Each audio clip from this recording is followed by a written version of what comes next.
बार फिर हम तमाम लोग आपके नज़दीकी में हैं। खुदा, हम आपकी आवाज़ को, आपके दिल में पाई जाने वाली उन तमाम योजनाओं को और आपकी शिक्षाओं को प्रभु हम गहराई से समझना चाहते हैं। पिता, हम जानते हैं खुदावन कि जब तक तेरा आत्मा हमें सिखाएगा नहीं, प्रभु हम गहराई से उन प्रकाशन के मोती को प्रभु हम लेके आ नहीं सकते।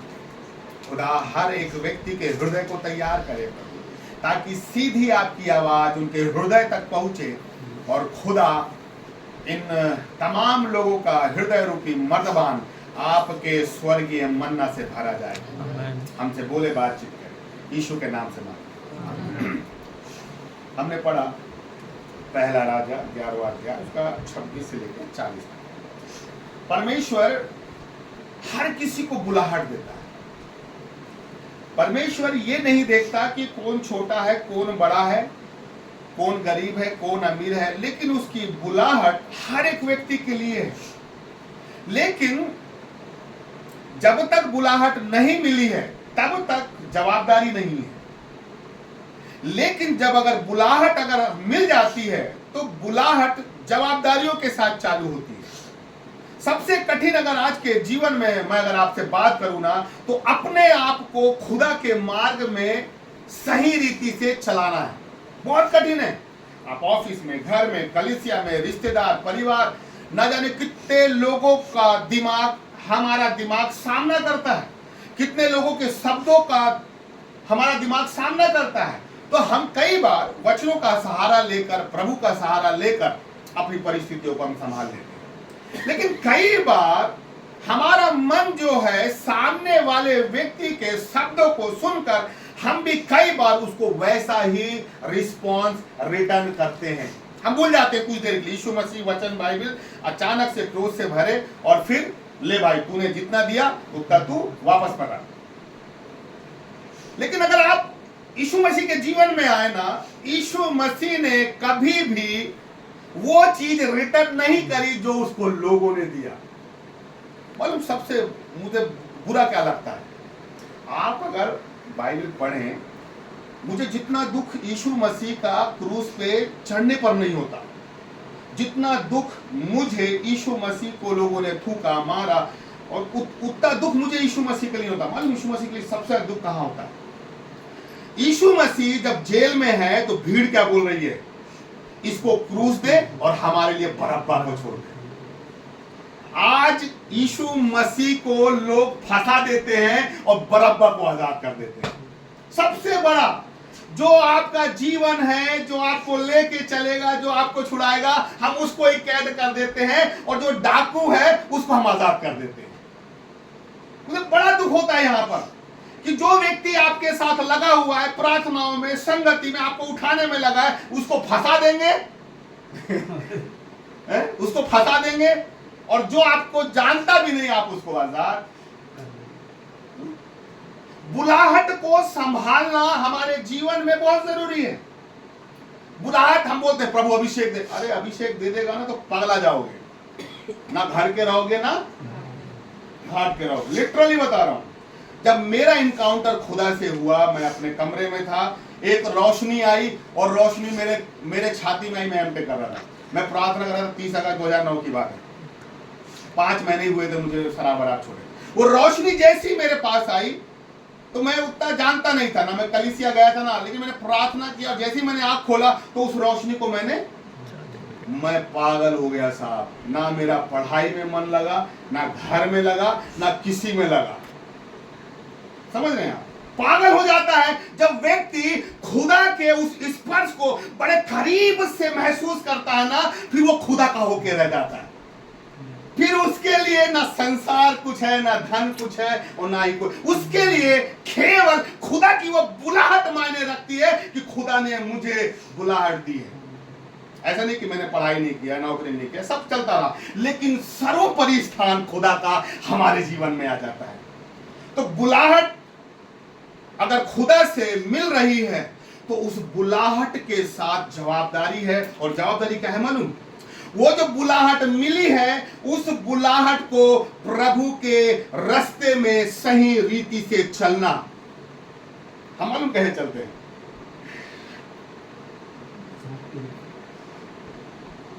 साहब वही चलता है ना, टेढ़ा मेढ़ा चलता है। लेकिन जब बिल में जाता है तो, हम कलीसिया जाते हैं तो 6 दिन इधर उधर इधर उधर, और जैसे ही अपने बिल में गए, ओ यीशु पापा आ गए हम। बात उसकी नहीं है कि हम कैसा जीवन जी रहे हैं, लेकिन बात इसकी है कि यदि मुझे पता है कि मैं कहां से टेढ़ा मेढ़ा हूं, तो क्या मैं अपने आप को सीधा कर रहा हूं?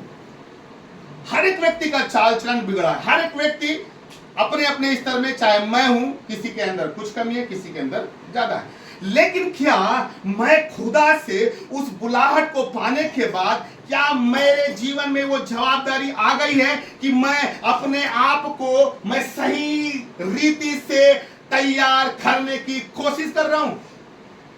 कितने लोग हैं अपने आप को वचन का हथौड़ा मारते हैं? जब बाइबल पढ़ते हैं, बाइबल बात करती है, हथौड़ा मारती है बाइबल। चोरी नहीं करना, अगर हमने चोरी किए तो तुरंत दिमाग में स्ट्राइक आता है, तो वचन का हथौड़ा पड़ा, क्या हम हथौड़ा पकड़ लेते हैं? बुलाहट हमारे जीवन में बहुत मायने रखती है। इस यारोबाम के विषय में देखिए 38वां पद, परमेश्वर इस यारोबाम से क्या बात कर रहा है ना, और यदि तू मेरे दास दाऊद के समान मेरी सब आज्ञाएं माने और मेरे सारे मार्गों पर चले, और जो काम मेरी दृष्टि में ठीक है वही करे, और तेरी मेरी विधियां और आज्ञाएं मानता रहे, तो मैं तेरे संग रहूंगा, और जिस तरह मैं दाऊद का घराना बनाए रखा है वैसे ही तेरा घराना बना दूंगा, और तेरे हाथ इस्राएल को। अब देखिए, इसके अगर नीचे भी आप पढ़ें, ये यारोबाम क्या था? केवल राजा का एक कर्मचारी, ठीक है, लेकिन खुदा ने इस पे दृष्टि करी। किस पे दृष्टि करी? यारोबाम पे।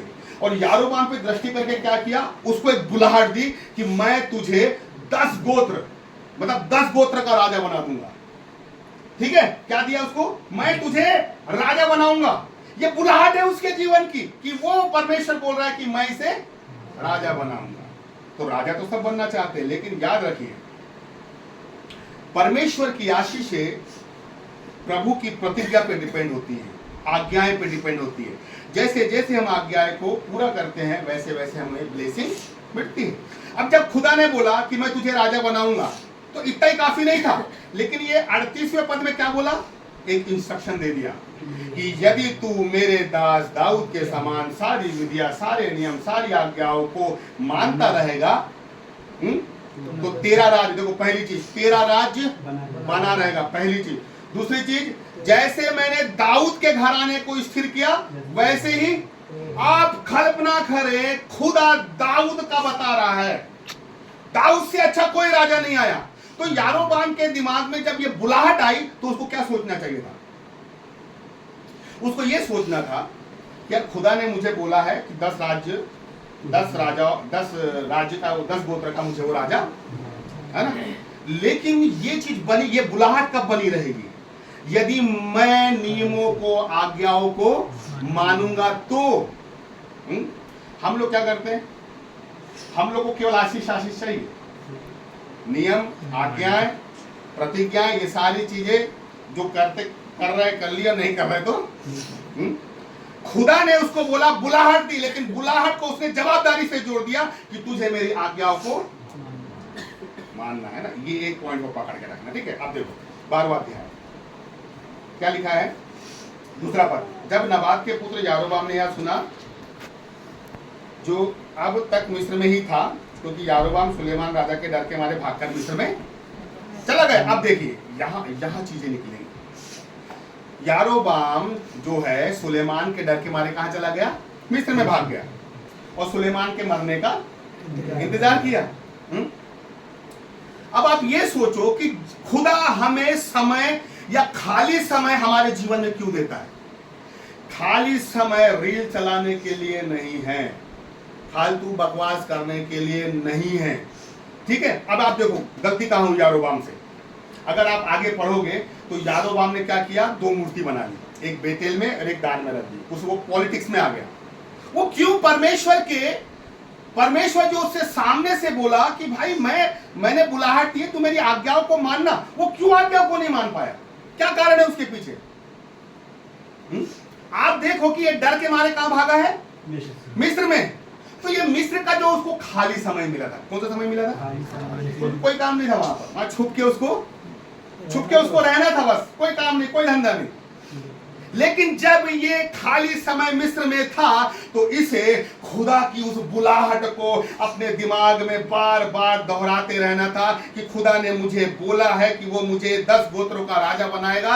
लेकिन इतना तक सीमित नहीं, लेकिन उसे यहां आकर ये भी सोचना था कि मुझे खुदा के नियम, आज्ञाएं और सारे नियमों को मानना है। हम अपने खाली समय का उपयोग कैसे करते हैं? खाली समय, आप ये याद रखें, अगर आपकी प्रार्थनाओं का उत्तर नहीं मिल रहा, एक लंबा ड्यूरेशन है, तो मालूम परमेश्वर उस समय में क्या कह रहा है? वो जो खाली समय दिया है ना खुदा ने, वो आपको बाट जोड़ने के लिए दिया है कि अपने खाली समय में वो जो मिलने वाला है, आने वाले समय में आपकी प्रार्थना का उत्तर जो मिलने वाला है, वो अपने इस समय में, खाली समय में खुदा की बाट जोते रहो। आमीन। देखो यहां बाट जो रहे हो आप, देखो आपने प्रार्थना किया प्रभु मुझे ये चाहिए, वो कुछ समय के बाद वहां रखी हुई है, ठीक है, वो रख दिया प्रभु ने, वो मिलना ही मिलना है। लेकिन आप जैसे जैसे प्रार्थना करते जाओगे, खाली समय में भी मिला नहीं है, आप जैसे जैसे प्रार्थना करते जाओगे, वो जो चीज खुदा ने रखा है ना, वो और बेहतरीन होती चली जाएगी, और नई होती चली जाएगी, उसके अंदर और बेहतरीन चीजें खुदा डालते रहेगा। अभी वो चीज हमें मिली नहीं है, उसकी कीमत 1 लाख है, लेकिन हमारी खाली समय में की गई प्रार्थनाओं के द्वारा वही 1 लाख की चीज ना करोड़ों में बदल जाएगी। जब आपको, आप याद रखना ना, आमीन आमीन, जब आपके हाथ में कुछ घूरा लगता है, घूरा समझते हैं क्या होता है? घूरा कचरे का या कचरे जैसी जमीन रहती है, ठीक है ना, इसको ऐसे समझो, हमने चर्च के लिए जमीन ली, बहुत सस्ते मिलेंगे, ठीक है ना, लेकिन आज उसकी कीमत बहुत है ना। जब तक वो चीजें किसी और के हाथ में रहती है, वो घूरे जैसी रहती है, कचरे जैसी रहती है, प्राइसलेस रहती है, उसकी कोई नहीं। लेकिन जैसे ही वो चीज आपके हाथ में आती है, वो कीमती बन जाती है। इसका मतलब क्या है? घूरे से लेकर कीमती होने के बीच एक खाली समय है, वो खाली समय हमारा प्रार्थना का समय है। साहब हम टोटली टाइम पास करते हैं, टोटली, आधे से ज्यादा दिमाग तो पलंग में बैठे बैठे केवल कराहने, सिसकने और खुदा को बस, बाइबल पढ़ लो भाई उस देर में। यारोबाम असफल क्यों हुआ मालूम? क्योंकि मिस्र में जो खाली समय में था ना, वो खाली समय में मालूम, अगर वो खाली समय में उसे क्या सोचना था मालूम? क्या सोचना था? उसको 38वां पद याद रखना था, और 38वें पद में उसने एक व्यक्ति का जिक्र किया है परमेश्वर ने, दाऊद का। जब अगर परमेश्वर बोल रहा है कि दाऊद के समान, तो यारोबाम को उस खाली समय में ना दाऊद के बारे में सोचना था कि यार वो व्यक्ति क्या है जिसकी तारीफ परमेश्वर कह रहा है, जिसको कोट परमेश्वर कर रहा है, वो कौन सा व्यक्ति है, वो उस व्यक्ति के अंदर क्या क्वालिटी है कि खुदा उसके लिए बोल रहा है। तो यारोबाम को दाऊद को ना खंगालने की जरूरत थी, उसके नेचर को, उसको खुदा से प्यार करने के तरीके को, और दाऊद कैसा खुदा से जुड़ा हुआ था, उस व्यक्ति को जानने के लिए मिस्र में खाली समय में क्या करना था? मेहनत करना था। क्योंकि जब अगर खाली समय में जो निचोड़ उसे मिलता ना, तो जब परमेश्वर उसे राजा बनाया तो ये निचोड़ उसके राज्य को स्थिर करता है। हमारे जीवन में जो कई समय का जो अनुभव हमें मिला है ना, वो हमारे परिवार को, हमारे आत्मिक जीवन को और हमारी बुलाहट को मजबूत करता है। खुदा ने बुलाहट दी है, लेकिन क्या उस बुलाहट को पाने तक मेरे खाली समय में मैं क्या खुदा से लगा हुआ हूं? दूसरी चीज, जब ये सैनिक था मालूम, तो अहिया एक कौन था भविष्यवक्ता था जो उसके पास गया नई चादर लेकर, तो अहिया को बोल रहा नहीं ऐसा कैसे हो जाएगा, मुझे कैसे राज्य मिल जाएगा। तो जब तक ये केवल कर्मचारी था तब तक इसका क्या दिमाग था, अरे कैसे पॉसिबल है, हाउ इट इज पॉसिबल है। लेकिन जैसे ही राजा बना, घमंड से चकनाचूर हो गया, पॉलिटिक्स करने लगा, देखो ये व्यक्ति का एक नेचर है ना। व्यक्ति के पास कुछ नहीं रहता तब तक उससे नम्र दिन व्यक्ति कोई नहीं। और जब उसको भरपूरी से खुदा देता है तो उससे ठीक है नहीं बोलना है? कई लोग हैं ऐसे हैं कई लोग, लेकिन इसको ऐसा लेके चलना चाहिए जो मैं लेके चलता हूं। मेरे को मालूम है कि हम यहाँ जो प्रार्थना कर रहे हैं ना, मेरे लिए भविष्य में कुछ बड़ी बेहतरीन चीज तैयार हो।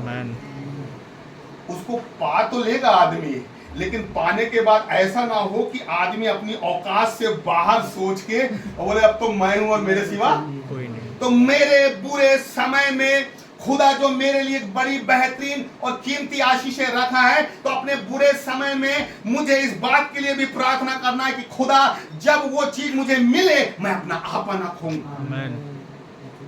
मैं अपने में घमंडी ना हो जाऊं, लेकिन जैसे मैं यहाँ नम्र हूं उसे पाने के बाद भी मैं और नम्र हो जाऊं। बुरे समय में हम खुदा को ढूंढते हैं, लेकिन अच्छे समय में ना, अच्छे समय में भी ढूंढते हैं, लेकिन ना ढूंढने का जो समर्पण होता है, तरीका होता है, समझ आप गर्मी में बाहर निकलो और 2 घंटा चक्कर लगाओ, जैसे आओगे ना सबसे पहले फ्रिज का पानी पियोगे या मटके का पानी पियोगे और रुकोगे नहीं, ठीक है ना। और घर में 1 गुट पिए 2 गुट पिए खुश। जिसको खुदा की प्यास रहती है ना वो पीते जाता है, वो रुकता नहीं है। लेकिन जो तृप्त हो चुका है ना वो फिर उस रीति से पीना छोड़ देता है, ठीक है। अब देखो एक अब आ जाओ दूसरा शमूएल, मुझे बहुत अच्छा लगता है दूसरा शमूएल 7वां अध्याय। अब देखिए दाऊद का अगर परमेश्वर चर्चा कर रहा है तो दाऊद के बारे में आप थोड़ा बहुत जानने की बनती है ना अपनी। दूसरा शमूएल 7वां अध्याय पहले दूसरा पद।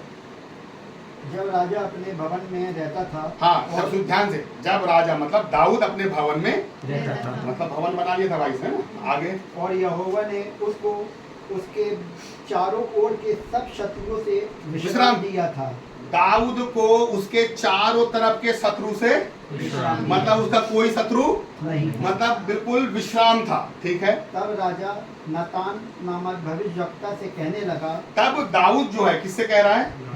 नातान से कह रहा है। अब इसको देखो, दाऊद जो है भरपूरी के जीवन में, शांति के जीवन में है, विश्राम के जीवन में है, अब उसको शत्रु का कोई डर नहीं है। उस कंडीशन में जब उसकी सारी पुरानी और विपरीत परिस्थितियों से वो आजाद हो गया है, तब वो नातान से क्या कह रहा है? देख मैं तो देवदारू के बने हुए घर में रहता हूँ। दाऊद क्या कह रहा है? मैं देवदार के बने हुए घर में रहता हूँ, परंतु परमेश्वर का संदूक तंबू में रहता है। परमेश्वर का संदूक तंबू में रहता, मतलब परमेश्वर का भवन। अब आप ये सोच रहे हैं दाऊद का महल है, तो देवदार उधर उस जमाने में देवदार की आज भी देखोगे तो बहुत कीमती है देवदार की लकड़ी, है ना, इस्राएल में। अब आप सोचो मतलब दाऊद क्या है? दाऊद जो है सारे शत्रुओं से आजाद हो चुका है, उसको अब टेंशन की बात नहीं है, एंजाइटी की बात नहीं है। जब उसे टेंशन नहीं है, एंजाइटी नहीं है, डिप्रेशन नहीं है, तब वो अपने बारे में नहीं सोच रहा है, खुदा के बारे में सोच रहा है। अच्छी परिस्थिति में खुदा के लिए सोच रहा है। और क्या सोच रहा है? यार मैं तो इतने बड़े महल में रह रहा हूं, लेकिन परमेश्वर आज भी तंबू में रह रहा है। अगर हमको खुदा पुरानी परिस्थितियों से निकालता है, पुराने उन तमाम ऐसी विपरीत परिस्थितियों से निकालकर अच्छी परिस्थिति में लाता है ना, तो अच्छी परिस्थिति में भी अपने से ज्यादा खुदा के बारे में सोचना चालू करें। शैतान हमारे जीवन में ना अच्छी अच्छी उत्तम उत्तम चीजें लगाकर ना हमें खुदा से ही दूर कर देता है। आशीषें कई बार हमारे लिए रुकावट का कारण बन जाती है, लेकिन आशीषें खुदा में आगे बढ़ने के लिए सहायक होना चाहिए। इसीलिए जो बुलाहट हम तमाम लोगों को मिली है, उस बुलाहट को पाने के लिए और उस बुलाहट में बने रहने के लिए क्या करना जरूरी है? उसके नियम, उसकी आज्ञाएं, और मतलब कहने का मतलब उससे जुड़े रहना है। समझे? देखिए क्या लिखा है, बाइबल कहती है जो डाली मुझ में रहती है वो फल बनता है। और फलती है तो काटता छाटता, जो फल रही है उसे ही काटता छाट रहा है। समझ रहे बात को? जो खुदा से जुड़ा है, फल रहा है, खुदा उसे ही काट रहा और छाट रहा है। जो खुदा में बढ़ेगा लोग उसे ही काटेंगे छाटेंगे, उसको ही अपमानित करेंगे, उसे ही बुरा भला बोलेंगे। ये चीजें हमारे लिए अच्छा है, क्योंकि खुदा जब कटने देता है ना तो वहीं से फिर नई डालियां नए फलों के साथ आने के लिए तैयार हो जाती है। तो इसमें बुरा क्या मानना? अरे तो अच्छी बात है, मैं सबको काटूंगा छाटूंगा, आमीन। ठीक है। अब आप इस चीज को देखें, कई लोग खुदा से जो नहीं जुड़ते ना, खुदा उनको भी आशीष देता है लेकिन आत्मिक आशीष नहीं देता। हमें खुदा में आत्मिक आशीष है, हमें खुदा में आत्मिक रीति से भी धनाढ्य होना है, क्योंकि आत्मिक जगत में हमारा संसार का पैसा काम नहीं आएगा, लेकिन आत्मिक जगत में यही आत्मिक सामर्थ से छुटकारा मिलता है। तो खुदा क्या बताना मांग रहा है? खुदा ये बताना मांग रहा है, जो खाली समय हमें दिया है खुदा ने, जो खाली समय दिया है खुदा ने, उस खाली समय में खुदा के पास बैठकर खुदा की आज्ञाओं को मानना है और उसी परिस्थिति में रहकर खुदा की बाट जोना है। उसी परिस्थिति में रहकर जब तक हम डर के मारे बैठे हुए छुपे हुए, परिस्थितियां विकराल है चारों तरफ और हम चुपचाप बैठे हुए, तो वो चुपचाप ना तो दाएं ना तो बाएं ना तो आगे ना पीछे, लेकिन उसी परिस्थिति में हमें प्रार्थना करके बाट जोना है, क्योंकि आने वाले समय में खुदा ने जो मेरे लिए रखा है ना वो बहुत कीमती चीज है। मैं आपको बताऊं, खुदा जब देता है ना तो मुट्ठी भर देकर खुश नहीं होता है, लेकिन जब वो देना चालू करता है पूरे बर्तन भी भर जाते हैं, लेकिन तब भी आता रहता है आता रहता है आता रहता है। तो हमें क्या तैयारी करना है? हमें मटके को तैयार करना है। जितना मटका तैयार होगा, जितने मशक तैयार होगी, उतना आते जाएगा, जो जितना खाली होगा आता जाएगा। और खुदा की बुलाहट हम लोगों के लिए, इस बुलाहट को पाने से लेकर इस बुलाहट में बहने तक एक समय है, लेकिन वो जो समय है ना, वो समय भटकने का समय नहीं है, वो समय दर बदर इधर उधर ताकने का समय नहीं है, पर वो समय केवल खुदा की बाट जोने का समय। आइए हम प्रार्थना करते हैं, अपनी आंखें बंद करें।